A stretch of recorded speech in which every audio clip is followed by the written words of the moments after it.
make a loop around without getting the mouse inside the whirlpool. And then you have to get all the way to the treasure, and then you have to go back the other way and go a different way, but find your way out this way. But you're gonna cross a whirlpool on a bridge. The mouse is gonna go to the portal, but there's many different ways for the mouse to go to the portal.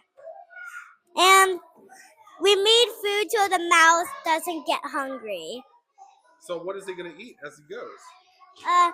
It's gonna eat cheese, donuts, grass, marshmallows, and he's gonna go in a spaceship all the way to Mars. The mouse is gonna go to the portal, and the portal leads it to outer space.